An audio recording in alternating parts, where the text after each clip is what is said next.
عزیزان گرامی، ہمارے لیے واضح ہونا چاہیے کہ اہل بیت علیہ السلام حق ہیں، آج ہمارے لیے واضح ہے، اور ان کا دشمن ہمارے لیے کوئی اہمیت نہیں رکھتا۔ ہمارے دلوں میں نرم گوشہ ہی نہیں ہونا چاہیے، اسے سافٹ کارنر کہا جاتا ہے، اور اگر سافٹ کارنر ہے تو اپنی دوبارہ سے اپنے آپ کو اینالائز کیجئے، شاید میں کہیں ایمان میں ڈگمگا تو نہیں رہا ہوں۔ یہ خود تذبذب کا شکار انسان کو کتنی ہی پریشانیوں میں مبتلا کر دے گا۔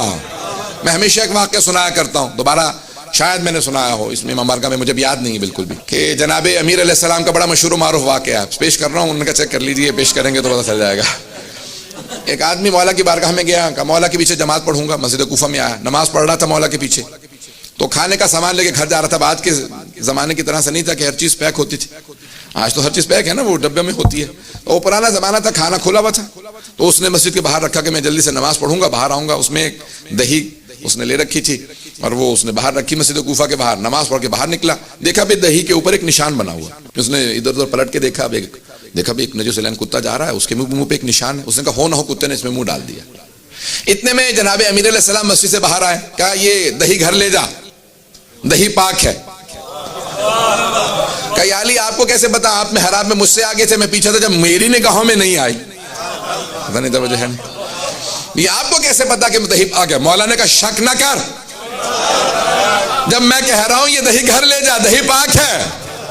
کہا یا علی یہ دہی پاک نہیں ہے، میرے سامنے بس ایک ہی نجس جانور تھا، اس نے فوراً دہی انڈیل دی، وہیں پہ سڑک پہ پھینک کے چلا گیا۔ مولا نے کہا کہ میرے پہ تو نے شک کیا ہے، مجھے اگر بات پہنچ رہی ہو، کہ اس کے اثرات تیری زندگی میں آئیں گے، ایفیکٹس ہوتے ہیں نا، جیسے بعض دوائی کھا لیتے ہیں سائیڈ ایفیکٹس ہوتے ہیں، امامت پہ شک کرنے کے بہت زیادہ سائیڈ ایفیکٹ ہیں، توجہ ہو۔ اب اس نے امام پہ شک کیا، گھر چلا گیا۔ کچھ دنوں بعد کہیں ایک جگہ پہ بکرا ذبح کر رہا تھا، جھاڑیوں کے نیچے بیٹھا ہوا، کہ اچانک آواز ہے قتل ہو گیا، قتل ہو گیا، دوڑتا ہوا گیا، ہاتھ میں چھری، خون بہ رہا ہے۔ کہا کیا کسے قتل ہو گیا؟ تو ان کا قاتل تو ہی ہے، ہاتھ میں چھری ہے اور خون بہ رہا ہے۔ انہوں نے پکڑ لیا، کہا ہاں میں ہی قاتل ہوں۔ انہوں نے کہا یہ تو اب سارے اتنا بڑا مجمع ہے تو سارے مجھے ہی ماریں گے، مار مار کے جان سے مار دیں گے اگر میں انکار کر دوں۔ تو کہا ہاں میں ہی قاتل ہوں۔ انہوں نے پکڑا، فوراً کہا چلو علی کے پاس لے چلیں۔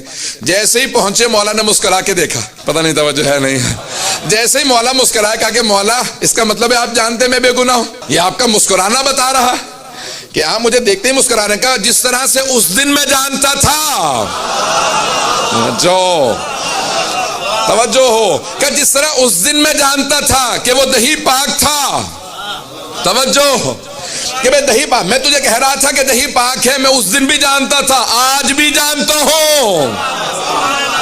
کہا پھر مجھے سزا مت ہونے دیجئے گا مولا، پتہ نہیں توجہ ہے نہیں۔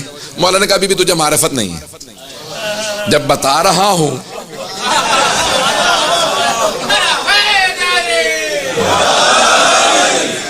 مولا نے کہا اتنا ذرا تھوڑا سا انتظار کر لے، اور انتظار کر، ابھی میرا بیٹا حسن مجتبی آنے والا۔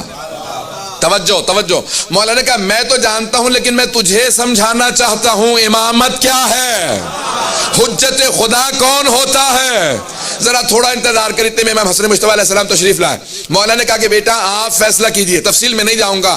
مولا نے فوراً تمام کے تمام مومنین سے، جتنے بھی وہ کوفے کے لوگ تھے، مومن بھی تھے دوسرے بھی تھے، مولا نے کہا اس مقام پہ جاؤ، وہاں پہ ایک درخت ہے، درخت کے نیچے ایک بکرا رکھا ہوگا، تو اس کا گلا ذبح ہو چکا ہوگا، جو ہاتھ میں چھری ہے وہ اس کا خون ہے۔ اب وہ پریشان ہو کے کہنے لگا کہ مولا یہ تو آپ کے بیٹے کو بھی پتا ہے۔ مولا نے کہا یہی تو سمجھانا چاہ رہا ہوں، حجت خدا ایسا ہوتا ہے کہ جو حجت خدا ہو وہ ایسا ہوتا ہے کہ اس کے ذہن میں کبھی بھی کوئی شبہ نہیں آنا چاہیے، حجت سے متعلق کبھی ذہن میں شبہ نہ آنے دو۔ جب لوگ گئے تو کہا کہ مولا یہ واقعاً بکرا موجود ہے، تفصیل میں نہیں جا رہا، صرف اشارہ کرنا چاہتا تھا واقعے کی طرف۔ عزیزان گرامی آج جتنے حملے ہوں گے، اگر آپ